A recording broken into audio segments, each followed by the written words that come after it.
On est parachat Vayetse, 5784, Medaber Israël Chaviv Miranana. La paracha commence par des mots intéressants. Vayetse Yaakov mi Beersheva, Vayelech Harana. Vayetse Yaakov, il est sorti Yaakov de Beersheva. Alors naturellement, il y a plein de drachot qui disent que comme il est sorti de Beersheva, et que c'est donc une grande sortie, quand il y a un tzaddik quelque part, alors à ce moment-là, sa splendeur, son influence est grande, et on sent qu'il s'en va, on sent que dans l'air, il y a quelque chose qui est parti. Vayetse Yaakov mi Beersheva, Vayelech Harana, il allait à Haran. Et les Chachamim disent, mais il ne faut pas les regarder les psukim comme ça, parce que Harana, ça ressemble beaucoup à Haron Af. Ça ressemble beaucoup à colère, d'accord? Je continue. Oui. Vayivga Bamakom. Et il a rencontré Hamakom, Bamakom. Il a rencontré l'endroit. Oui. Et c'est pas comme ça qu'on est habitué à parler, c'est pas dans la langue normale. On rencontre pas l'endroit, parce que ne se rencontrent que deux personnes qui sont en mouvement. Qu'est-ce que ça veut dire Vayivga Bamakom? Le Makom, en principe, il est kavoa, il bouge pas. Qu'est-ce que ça veut dire Vayivga Bamakom? Là-dessus, les Chachamim vont dire, ça rentre pas dans ce que je veux dire, donc je vous le dis tout de suite. Là-dessus, les Chachamim vont dire qu'en vérité, il a bénéficié de Kvitat Derer, et donc le Derer est venu à lui. Har Moria est venu vers lui, d'accord? Et lui, il allait. Donc à ce moment-là, on a justifié le mot Vayivga, il se sent rencontré, d'accord? Vayivga Bamakom, Vayalen Sham, et il s'est reposé là-bas, Sham, qui bat Shemesh, car le soleil est descendu. Si on réfléchit 2 minutes, c'est une précision superfétatoire que de dire que le soleil est descendu. Le soleil, il descend toujours. Il y a toujours un moment dans toutes les journées où le soleil descend. Donc pour quelle raison la Torah a-t-elle précisé que le soleil était descendu? Réponse, parce qu'il est descendu le soleil prématurément. Vous voyez combien les Chachamim utilisent les mots de Torah en mettant en évidence toute la substantifique moelle. Je continue. Oui. Vayikach be'avne hamakom. Et il a pris des pierres me'avne, parmi les pierres hamakom de l'endroit. Évidemment que s'il prend des pierres, oui, il les prend de l'endroit. Donc le mot hamakom est superflu aussi. Mais me'avne hamakom, il a pris des pierres de l'endroit, Vayasem Merashotav, et il les a mises au-dessus de sa tête. Vayishkav Bamakom Haou. Je vous ai donné un chumash. Vayishkav Bamakom Haou, et il s'est endormi dans cet endroit-là. Vayishkav Bamakom Haou, il s'est endormi dans cet endroit-là. Alors naturellement, on se pose encore une question. C'est évident, oui. Pour quelle raison il a mis les pierres autour de la tête? Rashi, oui, dit Vayasem Rachotav, Hassan Kimin Barzev. Il en a fait comme une gouttière, Saviv les rochaux tout autour de sa tête, chez Lira Mipne Chayot Raot. Il était en pleine campagne, et donc il craignait les bêtes sauvages. Itrilou Meribot Zou Imzou. Elles se sont disputées l'une avec l'autre, les pierres en question, oui. Zotomeret, Allah yanira chassadik. La première disait, mais c'est sur moi que doit reposer le tzaddik. Et trop chaud sa tête, doit reposer sa tête. Zotomeret, Allah yanira. Et l'autre, elle répondait, non, non, c'est sur moi qu'il doit reposer la tête. Miyad asaha kadosh bochou even achat. Alors, à Kadosh Bochou, on a fait une seule même pierre. Vezeu sheneemar. Vayikach et ha'even. Au début, on dit qu'il a pris me'avne, parmi nombreuses des pierres de l'endroit, et à la fin, c'est marqué chez Neymar, Vayikach et ha'even, au singulier, la even, asher sam mirashotav, qu'il a mis autour de sa tête, sous sa tête. Ici, naturellement, on reste un peu étonné de cette manière dont Rashi, qui nous a habitués à un sens littéral, oui, est en train de nous interpréter. On ne comprend pas du tout le pasouk. Qu'est-ce que ça veut dire qu'il a pris des pierres, qu'il les a mis autour de sa tête? Rashi nous dit, il nous cite un midrash, comme quoi les pierres, elles se sont battues l'une avec l'autre, et elles se sont réunies en une seule pierre qu'il a mise sous sa tête. Il faut comprendre ce que ça veut dire. Oui. Et d'abord, les pierres comme coussin, c'est quand même pas très confortable. Il a eu une idée originale. C'est une idée originale, voilà. Et donc, il les a mises autour de sa tête. Et on dit pour protéger, c'est protéger des bêtes sauvages. Mais là, il y a un des Mefarshim qui explique que pourquoi il les mettrait autour de sa tête pour se protéger des bêtes sauvages. Et le corps, il ne se protège pas. Si vraiment les pierres sont là pour protéger, alors à ce moment-là, ouais, d'accord, mais le reste, il laisse à la merci des ours et des loups, quoi, on comprend pas. Et on répond petit à petit à chacune des questions. Oui, vous allez être étonnés. Hein. Et on répond qu'en vérité, le tzaddik ne craint pas pour ses membres, car ses membres, d'une manière générale, ont fait les mitzvot. Les membres n'ont pas été employés pour faire des avérotes. Non, les mains n'ont pas volé. Il n'a pas fauté, quoi. Les membres n'ont pas fauté. Oui. Mais la tête, on ne sait pas. C'est-à-dire la tête, les membres sont maîtrisés par la tête. Oui. Et que donc on ne va pas faire quelque chose. Eux-mêmes, les membres, sont limités du point de vue de la conscience. Ils ne sont pas conscients, les membres. Enfin, conscience chez un grand sadique, mais il n'y a pas de conscience aussi importante que dans la tête. Tandis que dans la tête, comme une fusée, une idée peut venir et repartir, et donc la tête, il faut la protéger. Et là, alors à ce moment-là, hein, on ne comprend pas, je reprends. Il est sorti de Beersheva, ça a fait un tollé, oui. Pourquoi ça a fait un tollé? Parce que dans l'air, le tzaddik, il donne une avira, il donne une ambiance, oui. Il est sorti, donc il est allé Harana. En Harana, on ne peut pas s'empêcher de dire vers un endroit de colère. Haron, Af, c'est la colère. Il est sorti de Beersheva, vous avez entendu là-bas, c'est le paradis, oui, et il est allé Harana, il est allé à Haran. En vérité, dans le sens même littéral, c'est vrai. Il a quitté Beersheva où il était là-bas en train d'étudier la Torah, il avait sa tente, tout allait bien, etc. Donc, et ensuite, il a eu un différend avec son frère Esav, de qui il a pris les brachot de Yitzhak, de chez Yitzhak, mais les brachot étaient destinés à Esav, et Esav avait été appelé par son père pour qu'il lui donne les brachot, donc il s'est interposé avant qu'il donne les brachot, donc Esav naturellement était mécontent et menacé de le tuer. Si on peut dire que Abraham est sorti de Haran, sorti de Haran Af. Oui, je peux dire toujours. Il a fait le même Haran Af. Exactement. Donc il est allé à Haran et donc comment il est allé à Haran? C'est que Rivka a vu la colère, a vu que combien Esav était en colère, et que Esav était un homme très dangereux. Il pouvait tuer des rois sans aucun problème. Il n'avait aucun problème de pouvoir personnel, lui. Et donc, comme il a vu elle a vu qu'il était très dangereux, elle lui a dit, écoute, il faut que tu partes. Et elle est allée voir Yitzhak en lui disant, je crois que notre fils doit aller chercher une femme à Padan Aram, là-bas, chez Lavan, oui, parce qu'il ne peut pas se marier avec les femmes d'ici. Elle ne lui a pas dit qu'elle voulait le sauver des mains de son frère Esav, d'accord? Et Yitzhak a accepté, effectivement il est parti. Mais il est parti de l'endroit où se trouvait Yitzhak, un endroit de gadlout, un endroit de grandeur, de beauté de Torah. Il est parti vers Lavan, qui est le pire des bandits, le pire des tordus qui puissent exister dans le monde. Il s'appelait Blanc-Bleu. Et quelqu'un qui s'appelle Blanc-Bleu, ça veut dire que normalement, non seulement ses mauvaises actions lui sont rendues, sont comptées au passif, mais même ses bonnes actions sont comptées au passif. C'est-à-dire que les malachim, quand il est allé chasser pour son père, oui, et qu'il faisait une mitzvah de son père, et que donc les malachim auraient dû l'aider à trouver une bonne nourriture pour le père, ils ont dispersé sans arrêt les cerfs qu'il chassait, il les détachait, etc., de manière à donner à Yaakov le temps d'arriver là-bas. Mais on pourrait dire, c'est pas logique. Le père, il est en train de faire une mitzvah, là. Et ça.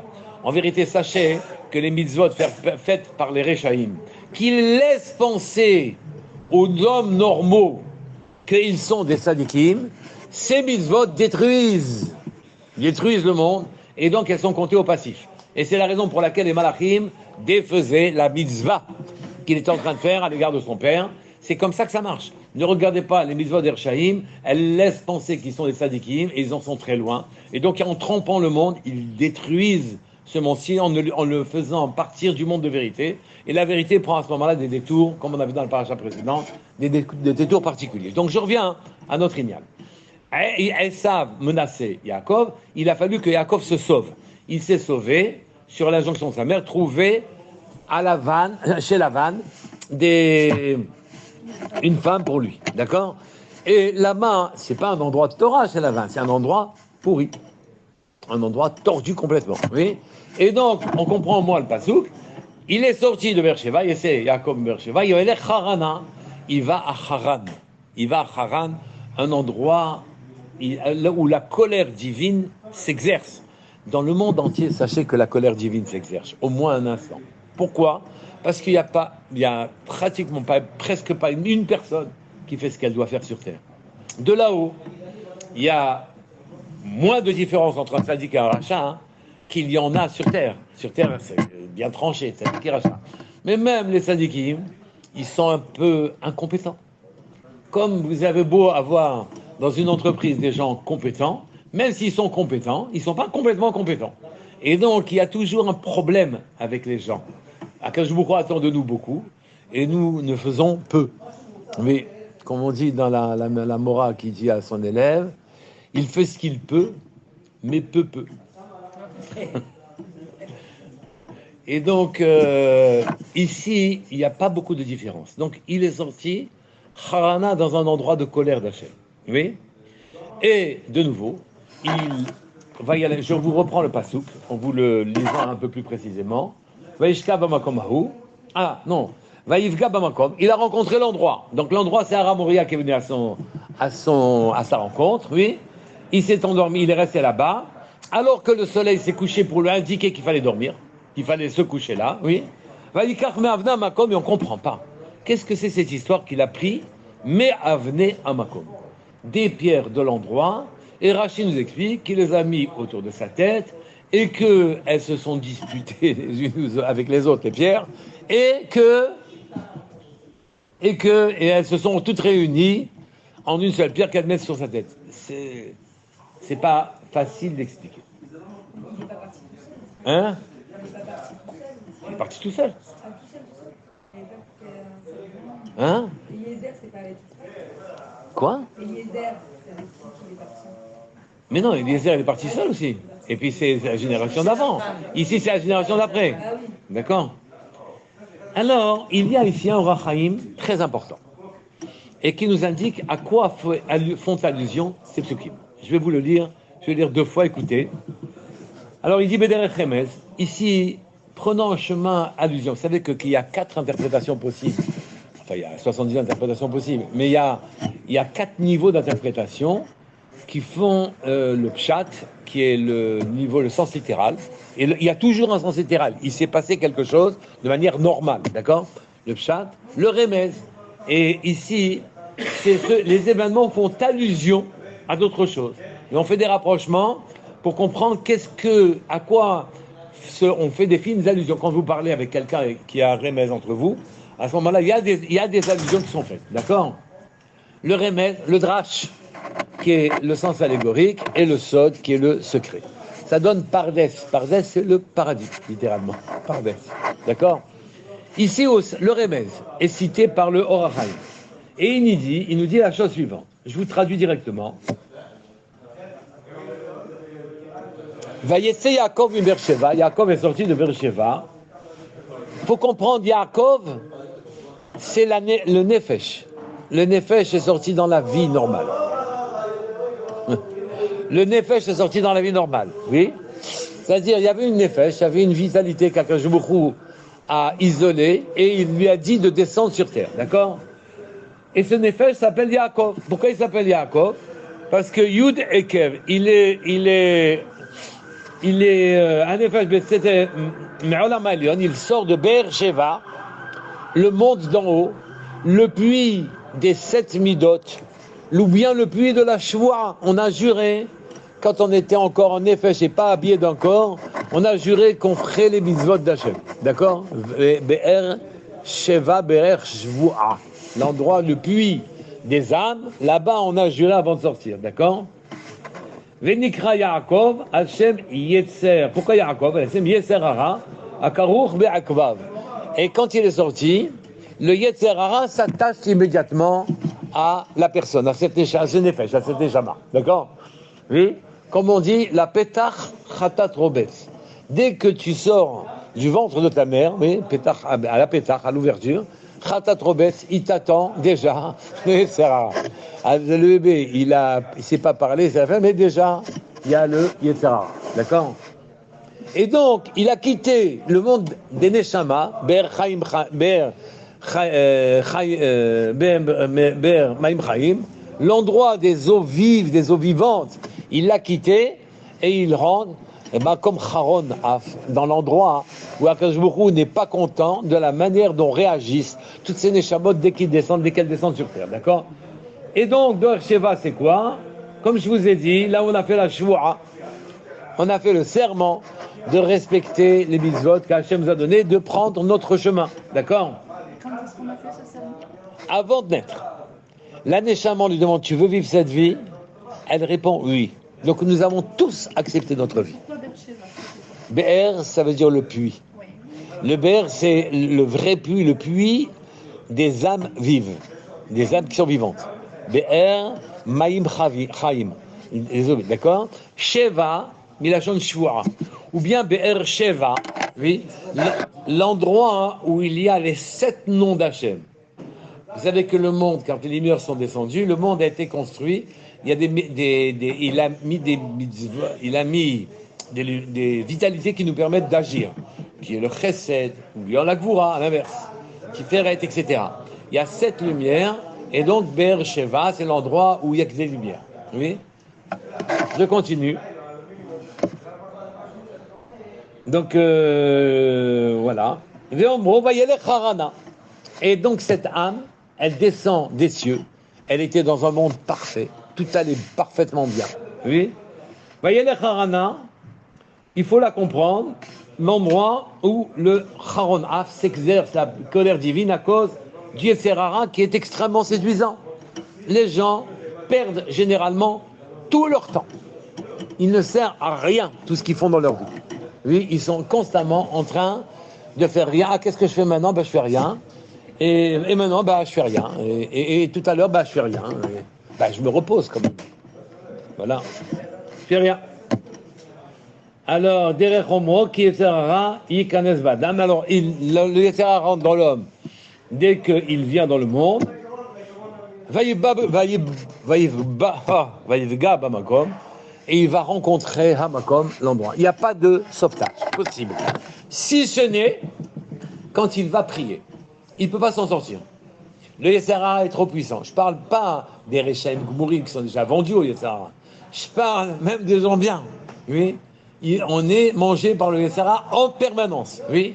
Il n'y a qu'une seule manière, c'est de s'accrocher à Hachem, s'accrocher à la prière d'Hachem. Une seule manière de s'en sortir, il n'y a pas moyen de s'en sortir autrement. Même quelqu'un comme Rabbi Akiva, qui pourtant a fait tchouva à 40 ans et est devenu ce que l'on sait, oui, même lui, le Yetzer Hara, et pourtant c'est insolite, mais même lui, le Yetzer Hara l'aurait vaincu si Akadosh Baruch Hu n'était pas venu à son secours. Et donc, Vayivga Bamakom, il va rencontrer l'endroit, Hamakom, bizarrement, c'est Hachem. Voilà, c'est ce que j'allais dire. En quoi Hamakom est-il considéré comme Hachem? Pourquoi ce mot-là? C'est qu'en vérité, Akadosh Baruch Hu, quand il envoie une Neshama dans le monde, s'il lui donne le décor dans lequel elle va exercer sa vie, elle va vivre, oui, et elle va faire ses mitzvot, elle va faire sa avoda, son travail.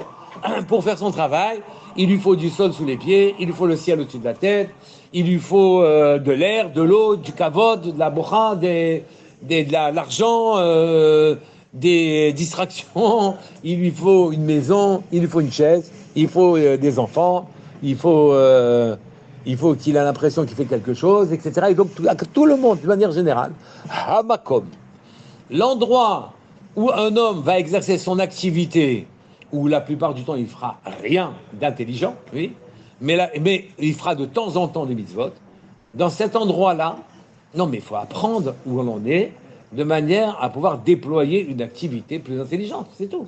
Oui. Donc ici, il a un endroit, et dans cet endroit-là, cet endroit lui a été donné de manière à être le décor de sa vie, pour qu'il puisse se déployer. Donc cette Neshama, elle a reçu un corps, et avec ce corps-là, il a reçu le décor, en quelque sorte, qui lui permet à cette Neshama, qui est déjà avalée par un corps, à ce corps-là, d'exercer quelque chose de bien pour Hachem dans ce monde-ci. Mais nous avons besoin d'énormément de choses. Je vous ai dit, de l'air, de l'eau, à manger tous les jours, du kavod, même des choses plus subtiles, du kavod, des distractions, de voir des jolies choses, etc., etc. Et tous ces trucs-là, c'est le monde, c'est notre décor. Et Kadosh Baruch Hu est donc le makom, notre makom à nous, notre endroit à nous. Oui. Et donc, c'est lui qui est Mekomo chez l'Olam. C'est pas Kadosh Baruch Hu est dans le monde, c'est le monde qui est dans lui. C'est lui qui nous fait ça.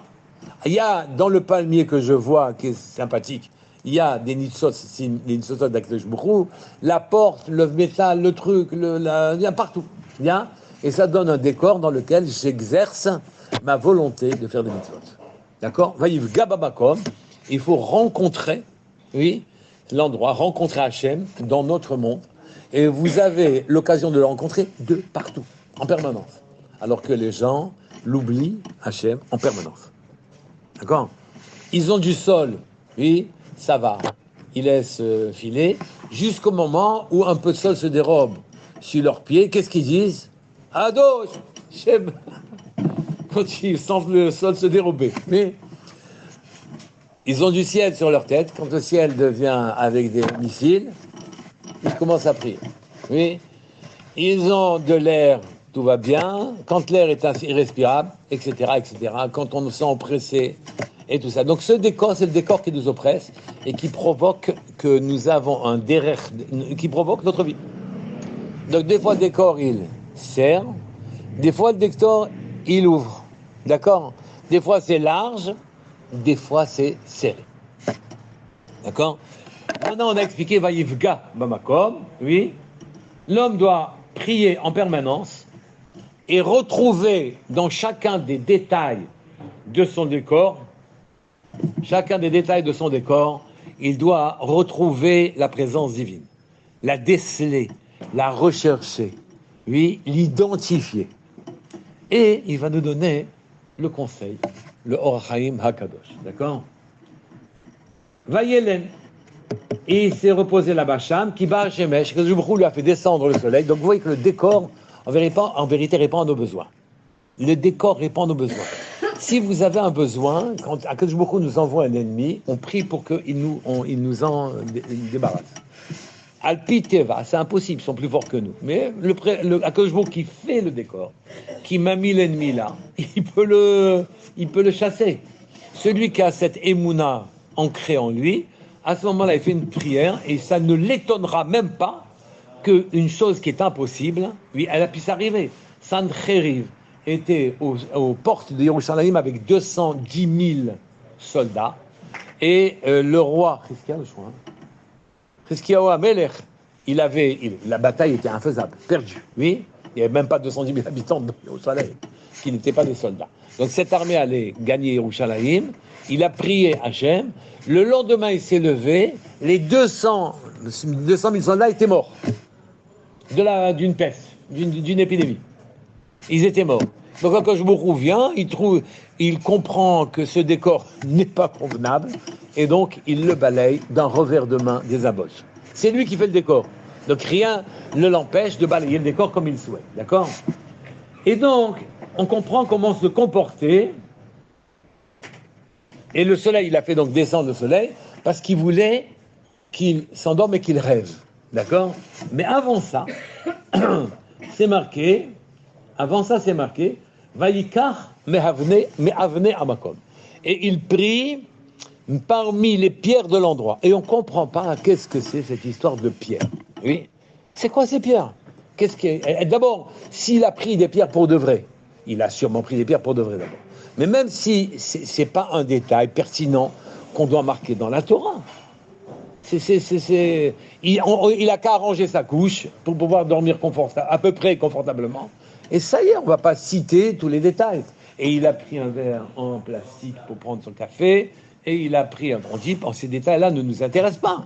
Pourquoi elle me parle des pierres? D'accord, la Torah.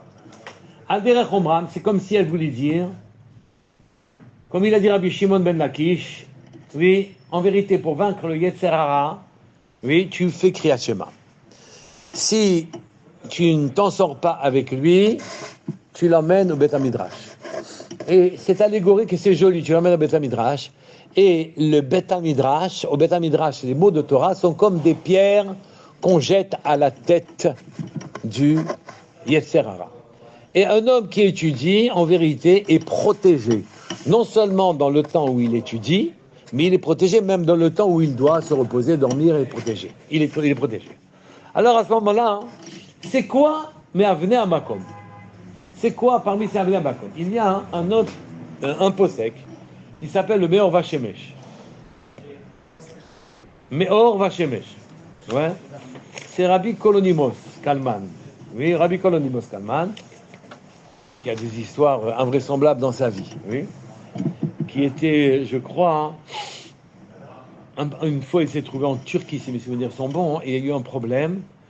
Et il était très aimé du sultan, et les conseillers du roi, les ministres du roi étaient très jaloux de lui. Ils ont fini par tuer le prince du sultan. Et ils ont mis son corps dans la synagogue. Oui. Et ils ont mis son corps dans la synagogue pour faire accuser les juifs. C'était à un moment de Pessah, soi-disant on met du sang de l'enfant, des enfants goy, dans de la matzah. Et ils ont ramené le roi, le sultan là-bas, dans la synagogue, pour bien montrer que l'enfant l'enfant est mort et a été caché dans la synagogue pour faire les matzot, soi-disant. Et Rabbi Kolonimos Kalman, il a mis dans la bouche de l'enfant un mot avec le Shem Mefourash. L'enfant s'est levé en disant les assassins c'est lui, lui, et il est mort. Il est retourné dans sa tombe. Et il a donné les preuves, l'enfant a donné, il a remonté dans sa vie, il a redonné comme ça. Il dit regardez sur pierre là, de la ville, il y a encore le sang. Donc il a été tué, non pas à la synagogue, mais il a été tué là-bas, d'accord? Et comme Rabbi Kolonimos était peiné, qu'il a été obligé d'écrire le Shem Mefourash pendant Shabbat, alors sur sa tombe maintenant, il a demandé qu'au lieu qu'on lui fasse une tombe avec une pierre tombale, et on jette des pierres, comme ça après sa mort, il a encore ce qu'il a, comme s'il avait... Alors, ce Rabbi Kolonimos, comme s'il avait transgressé Shabbat. Ce Rabbi Kolonimos, il nous a expliqué, oui. Ça sonne grec. Non, ça c'est une turque. Ouais.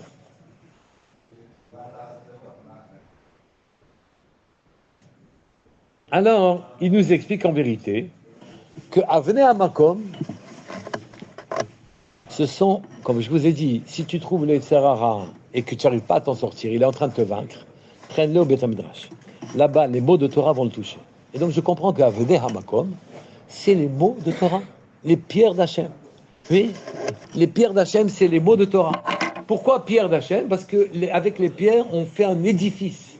Notre construction spirituelle se fait avec les pierres d'Hachem, avec les mots de Torah, les mots de Tfila, les mots. Donc ici, vous êtes en train de prendre conscience très clairement que les mots ont une densité. Ils ont une vie, ils sont vivants. Oui, et que vous comprenez maintenant aussi pour quelle raison. Alors que je m'adresse à vous, je fais des mouvements de langue et de lèvres, oui, et à vous arrive une intelligibilité. C'est un miracle. Vous comprenez parfaitement ce que je dis, oui. Comment donc où c'est inscrit? C'est qu'il y a une vertu particulière dans les mots, oui, et cette vertu, cette vitalité qu'il y a dans les mots, elle est une vitalité qui n'est pas une vitalité sensible, elle est très fluide et elle atteint tous les esprits. Et effectivement, en parlant, alors à ce moment-là, les mots viennent dans les têtes et donnent une vitalité, une intelligibilité. On comprend ce qu'on dit, etc. Et on est content. Un poète, il est content quand on écoute comment il parle. Et quelqu'un de chacham, on est content quand on écoute comment il parle. Et donc voilà, les mots, ils ont une vitalité. D'accord? Et donc, Avnei Hamakom, très logiquement, c'est les mots Hamakom, on a vu que ça veut dire Hamakom. D'Hachem. Les mots d'Hachem, c'est les mots de Torah. La raison pour laquelle les louchot, que nous appelons en français les tables de la loi, s'appellent louchot avanim. Les louchot, les tables avanim des pierres d'Hachem, des mots d'Hachem, oui. Et parce que il y a une puissance dans les mots de Torah qui a été annulée. Pourquoi elle était annulée? Parce que cette puissance n'existe que chez les Juifs. Que c'est les Juifs, oui. Le monde a été créé par la parole d'Hachem. Vous comprenez encore une fois que les mots, Asara Mamarot, que je voudrais créer le monde avec 10 paroles, il a dit que la lumière soit, la lumière fut, etc. D'accord? Et donc, avec ces paroles, Hachem a créé le monde. Vous voyez la vertu qui vient dans les mots ici. Les mots d'Hachem sont extrêmement puissants. Ils sont créatifs. Ils édifient le monde. Mais ils édifient un monde de Torah.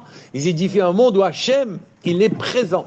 Et nous devons ne parler en principe que des mots d'Hachem. De manière à se conformer au monde et ne pas le détruire avec nos mots à nous. En mettant des mots qui ne sont pas des mots d'Hachem, on déstructure en quelque sorte, on déstructure le monde, d'accord? On doit faire très attention à ça, oui? Et donc les mots d'Hachem, Mi'avnei Hamakom, il a pris Mi'avnei Hamakom, il y a d'autres pshatim, mais c'est le pshat, le remez qui a été donné et par le Rachaim et par par tous les rabbanim, d'une manière générale. D'ailleurs même le Sefer HaYetzirah dit que les mots d'Hachem s'appellent Avnei Hamakom. D'ailleurs, il y en a qui disent c'est pas les mots, c'est les lettres maintenant. C'est que les mots, en fait, c'est une association de lettres, et que c'était les lettres qui ont la vertu et la puissance en question. Les lettres de Torah. D'accord? Elles sont une force, les lettres de Torah. Une puissance, les lettres de Torah. Elles sont une puissance évocatrice, et elles vous permettent de faire quelque chose. De la même manière que Akash Borou a créé le monde avec la parole, de la même manière que nous, on va recevoir ce qu'on appelle les brachot. Abraham a reçu les brachot d'Hachem avec sa parole. Il amène sur terre toutes les abondances et toutes les choses qu'il faut, et que cette disposition a été transmise à Yitzhak, qui lui a reçu les brachot, et elles ont été données ensuite à Yaakov, et donc les Juifs, de manière générale, par leur parole, font des choses intéressantes, construisent le monde, d'accord, ou le détruisent. Ce qui n'est pas à la mesure des goyim d'une manière générale. Car le monde, les Juifs, les âmes des Juifs ont été créées avec le dibour d'Hachem. Et avec son dibour, il a créé les âmes juives. Et donc, nous avons cette vertu-là, que la parole est puissante chez nous. Je peux aussi ne pas l'avoir puissante. J'ai qu'à raconter n'importe quoi toute la journée, et à ce moment-là, j'ai enlevé à ma parole la vertu et la puissance qu'elle peut avoir. Ou au contraire, donner une densité à ce que je dis, et à ce moment-là, j'amène ma parole à des niveaux très importants, qui sont des niveaux créateurs, des niveaux de puissance créatrice, d'accord? Et donc les mots de Torah sont là pour pouvoir construire le monde d'Hachem. Avnei Hamakom. Et qu'est-ce que c'est toutes ces pierres-là qui se battent les unes les autres? Oui, c'est que les lettres se bousculent, dit Rabbi Kolonimus, parce que comme toutes elles ont une vitalité qui est extérieure à nous, et donc elles veulent être épousées par la stature, par l'enveloppe du tzaddik, oui, et donc chacune d'elles se précipite. Par exemple, quand je dis Baruch, oui, le bet qui est la première lettre, elle vient en grandissant, oui, mais après il faut continuer, Baruch, il faut un resh. Donc le resh se dispute avec le bet, oui, pour pouvoir lui aussi exister. Et Akadosh Baruch Hu nous donne une unité, c'est ça que l'on dit, que toutes les pierres se sont réunies ensuite. Vous comprenez maintenant autour de la tête ce que ça veut dire? C'est que les mots sont tout autour de notre tête, d'une manière générale. Et ce sont ces mots-là de Torah qui nous protègent à nous tous. Oui. Et ce sont ces mots-là qui sont constructifs. Et ce sont ces mots-là dont les lettres se battent pour pouvoir exister, avoir leur vitalité à elles seules. Et Akadosh Baruch Hu réunit toutes ces lettres. Vous comprenez maintenant la vertu de la parole divine, qui est la vertu de nos paroles à nous. Quelqu'un qui étudie, il est dans ces mêmes dispositions. Quelqu'un qui qui lit de la Torah, il est dans ces dispositions. Il est dans un monde de paroles, d'accord? Quelqu'un qui est en train de construire avec sa bouche, les Juifs peuvent construire avec la bouche. Ce qui n'est pas le cas des autres peuples. Oui, les autres peuples, en quelque sorte, ils voient. C'est tout, ils voient, ils sont là, ils voient, car ils n'ont pas le niveau de la parole. Ce niveau-là est réservé aux Juifs. Les Juifs, c'est quand ils parlent qu'ils construisent, et les Goïms, d'une manière générale, non. Ils ont des dispositions spirituelles, mais elles sont plus liées à la vision qu'à la parole. Et donc maintenant, il y a plusieurs choses. Oui. D'abord, vous comprenez qu'un foyer juif se construit avec des paroles de Torah. C'est très important. Et qu'il n'y a aucune disposition qui ne doit prendre le pas sur ce que je viens de dire maintenant. Dans vos tables de Shabbat, vous devez parler Torah. Oui, au moment où il y a de la nourriture sur la table, ou au moment que c'est Shabbat, c'est un temple particulier, un lieu spécial qui s'appelle Shabbat, vous devez parler Torah. La tentation est immense, naturellement, de parler de n'importe quoi. La politique, le sport, l'argent, ce qu'on doit faire, ce qu'on a fait la semaine d'avant, ou ce qu'on va faire la semaine d'après. Donc on est avalé par le monde d'une manière générale. Et à ce moment-là, il est de la responsabilité de chacun de nous, oui, de pouvoir de rentrer des mots de Torah dans votre univers. C'est extrêmement important. Vous devez rentrer des mots de Torah dans l'univers. Et si jamais les gens sont défaillants, vous devez suppléer à leur défaillance. Pas la peine de reprocher. Oui, mais tu devrais parler, dit une femme à son mari. Moi, j'ai fait déjà toute la nourriture. Tu pourrais, toi, faire un Dvar Torah. Ça, c'est la mauvaise manière. Oui. Alors que la bonne manière, c'est on se lève, on raconte une histoire de Torah avec des mots de Torah, on parle de Torah, oui, et on honore très gentiment son mari, comme un mari a le devoir d'honorer sa femme. Honorer. Et on parle, à ce moment-là, on rentre. Dans l'éducation, quand vous voyez des enfants, et que ces enfants sont éteints, ils sont loin de toute Torah.